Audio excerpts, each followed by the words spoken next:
லா தஜஅலு Capri யஹீதா, மக்களே நான் மரணித்ததுக்கு பிறகு என் கபரை திருவிழா நடத்த வேண்டாம் மக்களே, எனக்கு சிலை வேண்டாம் மக்களே, என்னை அதிகமாக ஈசா இப்னு மரியத்தை எப்படி புகழ்ந்தார்களோ அப்படி என்னை புகழ வேண்டாம் மக்களே.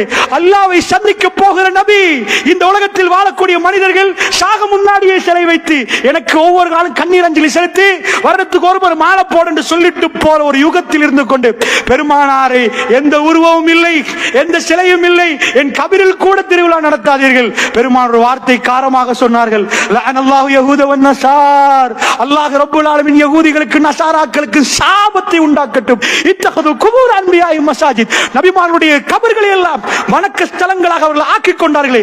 என்ன இண்டிகேஷன் தெரியுமா? உம்மத்திடம் ரசூலுல்லாஹ் என்ன கேட்டாங்க தெரியுமா? கெஞ்சி கேட்டாங்க, லா தஜஅலு கபரி யஹீதா, என்னுடைய கபர் சாதாரணமா வைங்க, அங்க வந்து எந்த திருவிழாவும் கொண்டாடாதீங்க, முஹம்மது ரசூலுல்லாஹ்வுடைய கபர் என்று எந்த கௌரவம் பண்ணாதீங்க, சலாம் மட்டும் தான் ரவுதாவுல. அஸ்ஸலாமு அலைக்கும். பெருமானார் தன் போவதற்கு முன்னாடி தன் கபர் எப்படி இருக்கணும், தன் புகழ் எப்படி இருக்கணும், என்னை வரம்பு மீறி புகழாதீங்க மக்களே, நான் சாதாரண ஒரு அடியான், எனக்கு அல்லாஹ் வகை அறிவித்திருக்கிறான் ரசூலுல்லாஹ் மக்களுக்கு சொல்லிவிட்டு போனார்கள்.